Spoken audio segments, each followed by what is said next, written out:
آ گیا شعبان خوشیوں کے زمانے آ گئے۔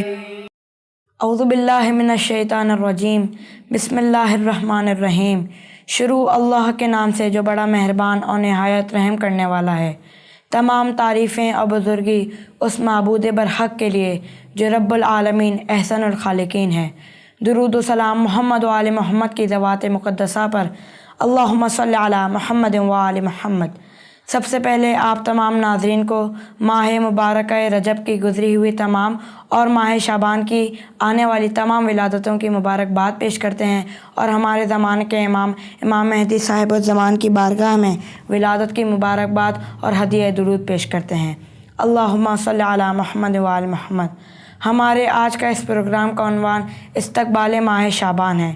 اسی سلسلے میں ہماری خوش نصیبی ہے کہ ہمارے درمیان حجت الاسلام والمسلمین مولانا مصطفیٰ وکیل صاحب موجود ہیں۔ السلام علیکم۔ وعلیکم السلام ورحمۃ اللہ۔ آغا صاحب، اگر آپ کی اجازت ہو تو اس عنوان کے حوالے سے آپ کے سامنے کچھ سوالات رکھتے ہیں۔ جی بسم اللہ۔ آغا، میرا آپ سے پہلا سوال یہ ہے کہ ماہ شعبان کو بقیہ مہینوں کی نسبت زیادہ فضیلت کیوں حاصل ہے؟ اعوذ باللہ من الشیطان الرجیم، بسم اللہ الرحمن الرحیم، الحمد للہ رب العالمین، والصلاة والسلام علی اشرف الانبیاء والمرسلین وعلی اہل بیتہ الطیبین الطاہرین۔ دیکھیں، سب سے پہلی بات یہ کہ آج جو ہم گفتگو کر رہے ہیں ماہ مبارک شعبان کے حوالے سے، آپ کا سوال یہ ہے کہ شعبان کی فضیلت بقیہ مہینوں پر کس انداز سے پروردگار عالم نے قرار دی۔ جی، میں بنیادی طور پر پہلے بھی عرض کر دوں آپ کی خدمت میں کہ ہماری گفتگو کا محور مفاتیح الجنان شیخ عباس قمی کی کتاب رہے گی، کہ جس کے اندر انہوں نے بہت ساری باتیں ذکر کی ہیں۔ ان کا خلاصہ یہاں پر ہم ڈسکس کریں گے اور کچھ چیزیں آپ کے سامنے سلیکشن پیش کیا جائے گا۔ سب سے پہلی بات، ماہ مبارک رجب کے حوالے سے اگر آپ لوگوں کے ذہن میں ہو تو یہ روایت موجود ہے کہ جس میں ماہ رجب کو کہا گیا رجب شہر اللہ، اللہ کا مہینہ، اور اللہ کے رسول حضرت محمد مصطفیٰ صلی اللہ علیہ وآلہ وسلم نے ہی ارشاد فرمایا کہ جیسے رجب اللہ کا مہینہ ہے، وہ شعبان و شہری، یہ شعبان میرا مہینہ ہے، وہ رمضان یعنی شہر و رمضان، شہر و امتی، یہ میری امت کا مہینہ ہے۔ تو یہ اس اعتبار سے کہ اللہ کے رسول سے خاص نسبت حاصل ہے، اس مہینے کی فضیلتوں میں اضافہ ہو جاتا ہے۔ اچھا آغا، میرا آپ سے اگلا سوال یہ ہے کہ ماہ شعبان کی فضیلت ائمہ علیہم السلام کی حدیث کی روشنی میں بیان کریں۔ جی دیکھیں، اہل بیت کرام علیہم السلام نے ماہ شعبان سے متعلقہ بہت ساری احادیث موجود ہیں۔ یہاں پر میں کچھ روایتوں کا آپ کے سامنے تذکرہ کرتا ہوں۔ جیسے میں نے ذکر کیا کہ شعبان اللہ کے رسول کا مہینہ ہے، اور ان مہینوں میں یہ تینوں مہینے بہت خاص ہیں، ماہ رجب، ماہ شعبان اور ماہ مبارک رمضان۔ اس حوالے سے ماہ شعبان کی فضیلتوں کو بیان کرتے ہوئے شیخ عباس قمی نے ابتدا میں ہی بعض روایتیں ذکر کی ہیں۔ ان کا خلاصہ یہ ہے کہ جس میں فرمایا یہ گیا کہ اللہ کے رسول فرمایا کرتے تھے کہ یہ میرا مہینہ ہے، جو اس مہینے میں من صام یوما من شہری وجبت لہ الجنہ۔ اس کے معنی یہ ہیں کہ جو میرے اس مہینے میں ایک روزہ بھی رکھ لے تو اللہ تعالیٰ اس پر جنت واجب کر دیتا ہے۔ سبحان اللہ۔ تو یہ، اور خاص طور پہ ماہ رجب کے حوالے سے بھی اسی طرح کا تذکرہ تھا کہ اللہ کا مہینہ ہے تو اس اللہ کے مہینے میں روزہ رکھا جائے۔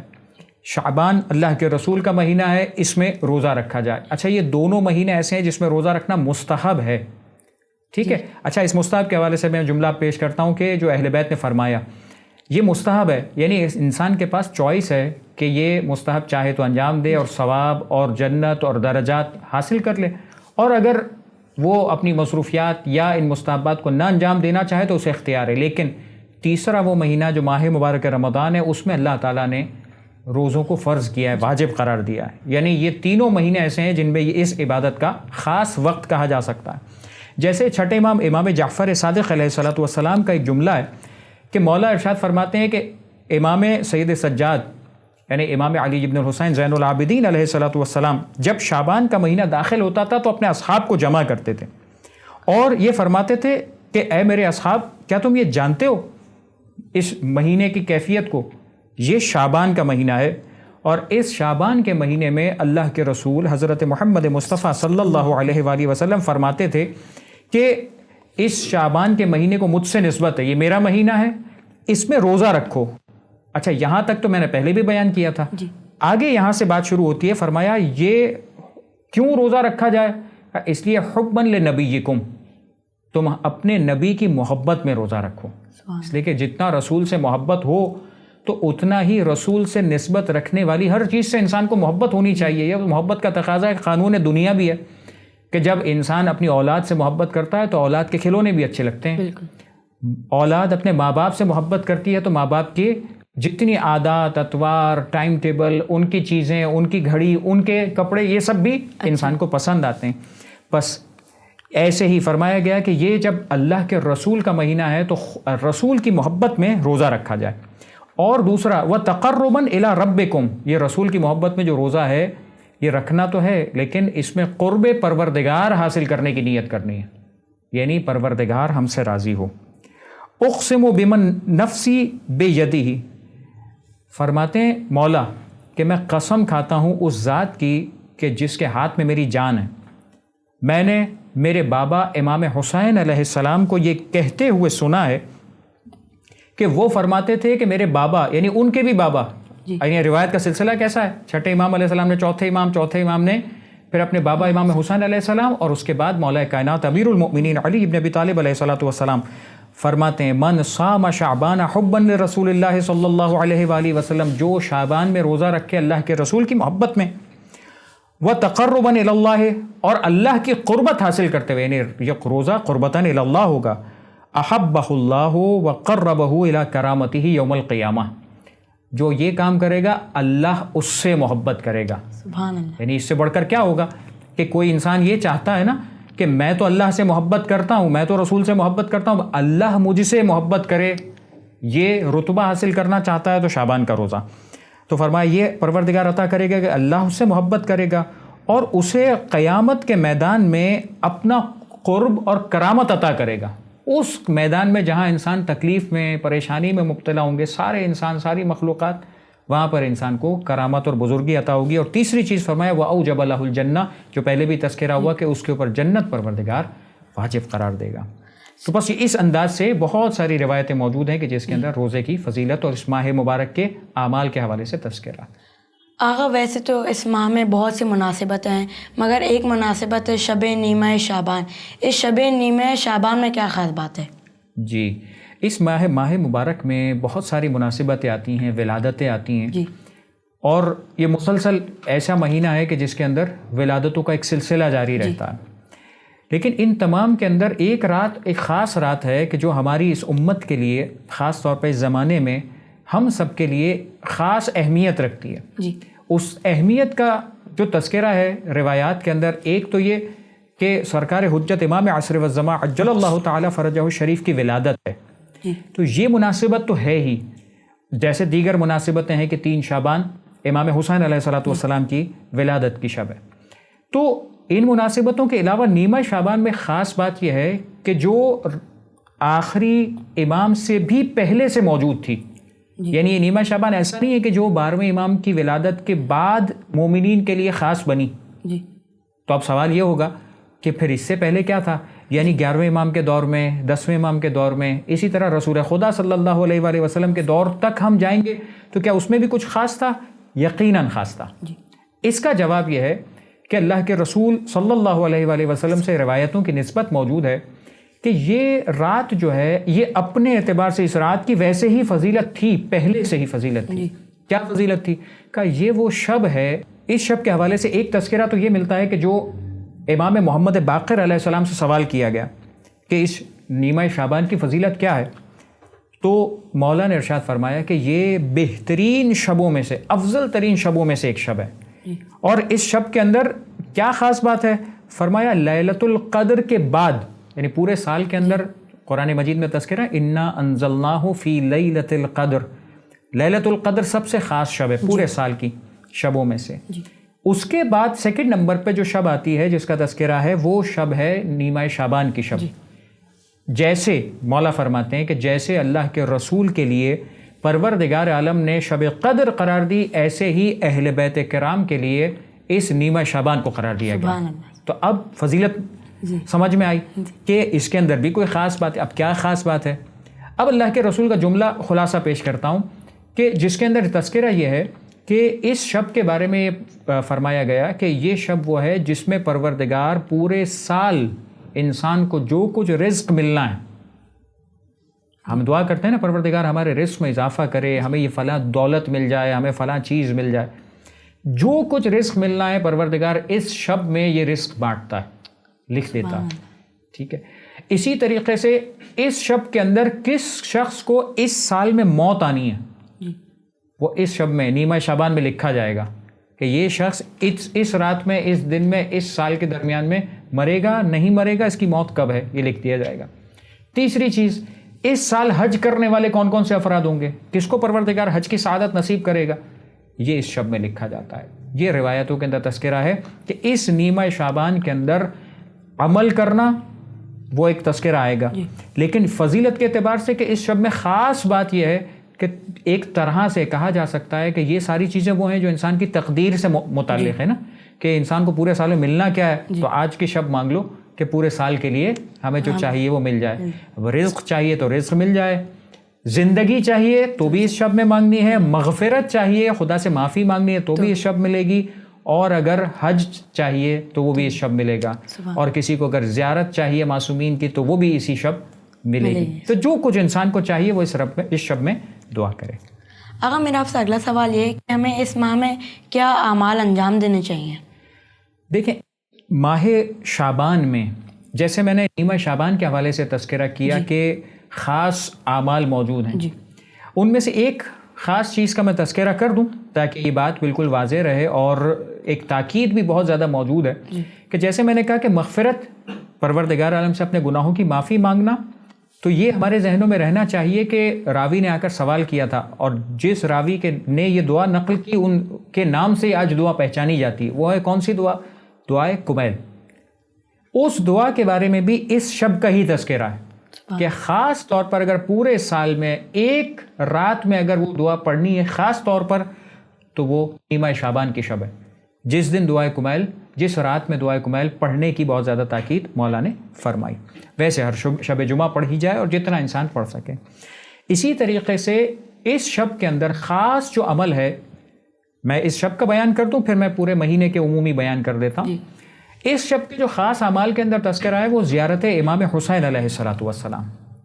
اچھا، زیارت امام حسین علیہ السلام کے سال میں بہت سارے مواقع ہیں کہ جہاں پر یعنی کبھی بھی سال کے کسی بھی دن کسی بھی رات انسان جائے اور زیارت امام حسین علیہ السلام انجام دے، اس کے لیے فضیلت ہے، ثواب ہے، اور بہت زیادہ ثواب ذکر کیا گیا۔ لیکن اگر یہ سوال کیا جائے کہ خاص طور پر اہل بیت نے کسی خاص رات کی یا خاص دن کی زیارت کا جو حکم دیا ہے، ان میں سے اس کا تذکرہ ملتا ہے کہ جو شخص زیارت امام حسین علیہ السلام اس شب میں انجام دیتا ہے، اس کا ثواب فرمایا گیا اس کے پروردگار عالم گناہوں کو معاف کر دیا کرتا ہے، زیارت امام حسین علیہ السلام کا ثواب۔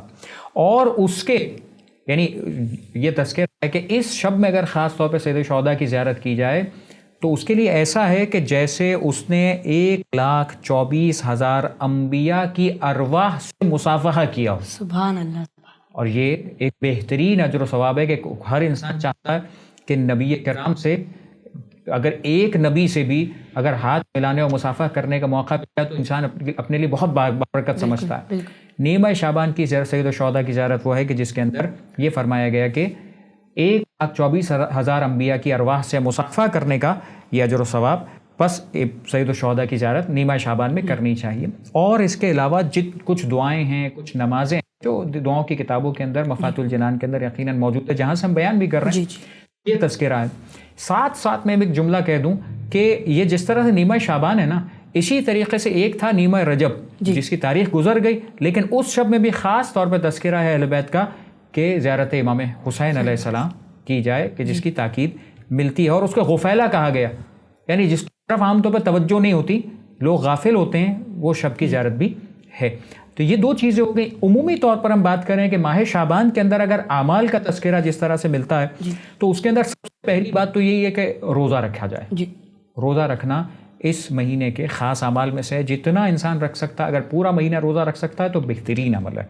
اسی طریقے سے استغفار کرنا, ماہ رجب میں بھی تذکرہ تھا, ماہ شعبان میں بھی تذکرہ ہے کہ کم سے کم انسان روزانہ 70 مرتبہ استغفار پڑھے, اور اس طرح سے پڑھے تو زیادہ بہتر ہے. استغفر اللہ واسألہ التوبہ 70 مرتبہ پڑھے اس طرح سے. اور اس کے بھی جملے موجود ہیں کہ کیسے استغفار پڑھا جائے, یہ تمام چیزیں. ماہ شعبان میں ایک خاص چیز اور تذکرہ کی گئی ہے, وہ ہے صدقہ دینا. ویسے تو پورا سال کبھی بھی کسی لمحے میں کسی لہجے میں بھی صدقہ انسان دے وہ ثواب رکھتا ہے, لیکن ماہ شعبان کا صدقہ بہت زیادہ تذکرہ کیا گیا کہ اس کے اندر صدقہ دو, چاہے تم آدھی کھجور ہی صدقہ دو. یعنی اس کے اندر یہ نہیں دیکھو کہ کم ہے کہ زیادہ, ٹھیک ہے. مثلا مثال کے طور پر کوئی بچہ یہ سوچتا ہے, اب یقیناً یہ بچے بھی دیکھیں گے, کوئی بچہ یہ سوچتا ہے کہ میں صدقہ کیسے دوں. فرض کر لیں میرے پاس فی الحال پیسے تو نہیں ہیں, لیکن اس کے پاس جو کھانے والے چپس تو ہیں, کھانے والا بسکٹ تو ہے, چیزیں بچے کھاتے رہتے, روز ہی کھاتے ہیں. تو وہ اب یہ کہا نا اس زمانے میں کھجور استعمال ہوتی تھی, آدھی کھجور بھی صدقہ دو گے تو بھی ثواب ملے گا. تو بچے اپنے ماں باپ کی اجازت سے چاہے وہ ایک بسکٹ اور ایک چپس بھی اگر صدقے کی نیت سے دیں گے تو پروردگار اس کا بھی بہترین اجر و ثواب عطا کرے گا. تو بس صدقہ اور استغفار یہ افضل اعمال میں سے ذکر کیا گیا کہ اس مہینے میں کیا جائے. بس یہ صدقہ وہ ہے کہ جسے پروردگار پروان چڑھاتا ہے. یعنی جیسے وہ بچہ ہوتا ہے نا, کہ جو جانور کا بچہ انسان پالتا ہے اسے بڑا کرتا ہے تو کتنا بڑا ہو جاتا ہے. اس شعبان کے صدقے کو پروردگار قیامت کے میدان میں اتنا بڑھائے گا, اتنی اس کے نشو نما کرے گا کہ جب قیامت کے میدان میں وہ پہنچے گا تو کوہ احد یعنی احد کے پہاڑ کے برابر یہ صدقہ ہو جائے گا. سبحان اللہ. تو بس یہ اتنا سا صدقہ اگر شعبان کے مہینے میں ہو تو یہ اتنا بڑا اجر و ثواب انسان کو دلا سکتا ہے. آغا میرا آپ سے اگلا سوال یہ ہے کہ ہم اپنی عبادتوں, مناجات اور دعاؤں کو کس طرح معیاری بنا سکتے ہیں؟ جی یقینی طور پر یہ بہت اچھا سوال ہے, اور اس پر توجہ دینا ان تمام چیزوں سے زیادہ ضروری ہے جتنا انسان اپنی کوانٹٹی کے اعتبار سے اضافہ کرنے کی کوشش کر رہا ہوتا ہے نا. میں یہ بھی کر لوں, وہ بھی کر لوں, وہ بھی پڑھ لوں, وہ بھی پڑھ لوں. ان کوانٹیٹیز سے زیادہ توجہ اس سوال کے جواب پہ ہونی چاہیے جو آپ نے بہترین سوال کیا. یعنی کیا, کوئی چیز ہو چاہے کم ہو لیکن اسٹینڈرڈ پہ ہو, معیاری ہو. مثلا صدقہ ہو, استغفار ہو, روزہ ہو, جتنے بھی اعمال کا تذکرہ, سید الشہداء کی زیارت ہو, جو عمل انجام دیا جائے, ان سب کے اندر سب سے بنیادی ترین بات یہ ہے کہ جو کرے انسان خلوص دل کے ساتھ کرے. یعنی اپنی نیت کو خالص رکھے, کسی کے لیے نہیں کرنا, صرف خداوند متعال کی رضا کی خاطر کرنا ہے. ٹھیک ہے, اہل بیت کی محبت کے اندر کرنا ہے. انہوں نے حکم دیا ہے کہ پروردگار کی رضا ایسے حاصل ہوتی ہے تو ہمیں یہ کام انجام دینا ہے. سب سے بنیادی ترین بات یہ ہے. اچھا, اس تمام چیزوں کے اندر جیسے مثلا استغفار ہے تو ہمیں توجہ اس بات پہ بھی دینی ہے کہ صرف زبان سے استغفار استغفر اللہ نہیں پڑھنا, بلکہ اس کی معنی بھی توجہ دینی ہے کہ میں اللہ سے معافی مانگ رہا ہوں. کا مطلب یہ کہ میں جو غلطی کر چکا ہوں, جو گناہ کر چکا ہوں, جو تکلیف دے چکا ہوں, جو پریشانیاں دوسروں کے لیے پیدا کر چکا ہوں, ان تمام چیزوں کی معافی. جب معافی مانگنے کے لیے انسان جاتا ہے تو پھر جو جس کو نقصان پہنچایا ہوتا ہے اس سے پورا بھی کرتا ہے, اور خداوند متعال سے جب معافی مانگتا ہے تو پھر دوبارہ ریورس پلٹ کر اس کی طرف نہیں جاتا, جو ایک توبہ کا اور استغفار کا طریقہ ہے. اصل بات یہ ہے کہ جو بھی انسان انجام دے خلوص نیت کے ساتھ انجام دے, اور توجہ کے ساتھ کہ جو کر رہا ہے اس کی طرف توجہ کرے کہ میں کیا کر رہا ہوں, اسے کیسے اپنے اسٹینڈرڈ پر, اپنے معیار پر انجام دینا چاہیے. اور آغا اختتام میں اور آخر میں اختتام ماہ مبارک رجب اور ماہ شعبان کے حوالے سے ہمارے ناظرین کو کوئی پیغام دینا چاہیں؟ میں ظاہر ہے کہ اپنے الفاظ سے زیادہ مناسب سمجھتا ہوں کہ اگر ماہ شعبان کے اختتام پر یہ بات توجہ رکھی جائے کہ جیسے ایک راوی ہے جس کا نام ہے سالم, وہ آئے تھے اور امام کے پاس آ کر انہوں نے سوال کیا, تو امام نے توجہ دلائی کہ ماہ رجب کا اینڈ ہو رہا ہے, اور اس نے روزے کی طرف توجہ اس وقت حاصل کی جب مولا نے توجہ دلائی. تو اب سب سے بہترین پیغام یہی ہو سکتا ہے کہ ماہ رجب کے اختتام پر جو روزے کا ثواب مولا نے ذکر کیا وہ میں آپ کے سامنے بیان کر دیتا ہوں. فرمایا, اے سالم, اگر کوئی اس ماہ رجب کے اینڈ میں ایک روزہ بھی رکھ لے تو اسے پروردگار عالم سکرات موت یعنی مرتے وقت انسان کی جب روح نکل رہی ہوتی ہے اس وقت میں جو تکلیف ہوتی ہے نا، جو پریشانی ہوتی ہے، جو شدت ہوتی ہے، اس سے خدا امان میں رکھے گا، اس سے خدا بچا لے گا اگر ایک روزہ بھی ماہ رجب کے اختتام پہ رکھ لے، اور اسے قیامت کے میدان میں جو خوف ہوگا اس سے بچا لے گا، قبر میں جو عذاب ہوگا اس سے بچا لے گا. ایک روزے کا بھی اتنا اجر و ثواب ہے. فرمایا اگر 2 روزے رکھ لے تو فرمایا آخر سے اگر 2 روزے رکھے گا تو پروردگار اسے جواز عطا کر دے گا. جواز کسے کہتے ہیں؟ یعنی وہ گزرنامہ. ہم جواز کو اگر انگلش میں ٹرانسلیٹ کریں تو آج کل کے زمانے میں جواز پاسپورٹ کو بھی کہا جاتا ہے، ٹھیک ہے نا. تو یعنی پل صراط سے گزرنے کا آپ کو ایک اجازت نامہ مل جائے گا کہ آپ جائیے اس پل صراط سے گزر جائیے. تو یہ پروردگار 2 روزے کے ثواب میں عطا کر دے گا. اور اگر 3 روزے آخر سے رکھ لے انسان، آخر کے 3 دن روزہ رکھ لے تو فرمایا گیا کہ اسے پروردگار قیامت کے دن کی جو فضائے اکبر ہے، جو چیخ ہے، جو پریشانی ہے، جو بہت زیادہ خوفناک ترین مراحل ہیں قیامت کے میدان کے، اس سے، اس کے خوف سے، اس کی پریشانیوں سے پروردگار بچا لے گا. اور اس کے لیے جہنم سے براعت کا، براعت یعنی کیا مطلب؟ جہنم سے آزادی کا خدا پروانہ اسے عطا کر دے گا. بس اگر یہ اینڈ میں ہم اس چیز کی طرف توجہ کر لیں کہ اگر رجب کے مہینے میں ہم نے اس سے پہلے اگر روزے نہیں بھی رکھ پائے تو آخر سے اگر 1 2 3 جتنے بھی روزے رکھ پائیں، یہ بہترین عمل ہے کہ جو انجام دیا جا سکتا ہے. اور آخری جملہ کہ جو بھی، جیسے میں نے پہلے بھی ذکر کیا اور اسی پر ہم اختتام بھی کرتے ہیں، کہ جو بھی انجام دیں، روزہ بار بار فرمایا گیا. اور اس روزے کو جب قرآن مجید بیان کرتا ہے کہ ہم نے روزے فرض کیے تو کیوں؟ لعلکم تتقون، روزے کے ذریعے سے خوف خدا اور تقویٰ تک پہنچنا ہے.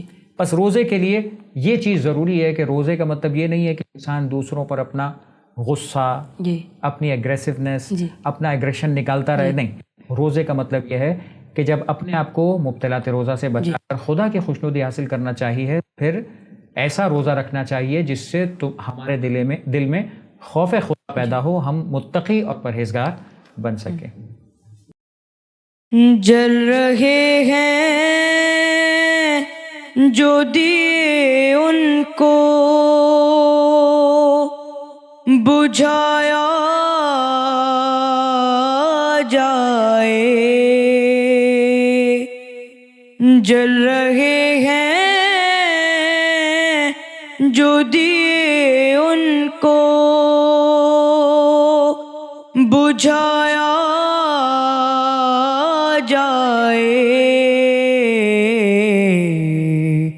آج بس عشق کی شمع کو جلایا جائے. جشن شبیر میں ہاتھوں کو اٹھایا جائے، جشن شبیر میں ہاتھوں کو اٹھایا جائے. اور جو چاہیے وہ مانگ کے پایا جائے. خاک پر بیٹھ گئے ہیں جو مصائب سننے، خاک پر بیٹھ گئے ہیں جو مصائب سننے. حق تو یہ ہے کہ انہیں سر پہ بٹھایا جائے. حق تو یہ ہے کہ انہیں سر پہ بٹھایا جائے.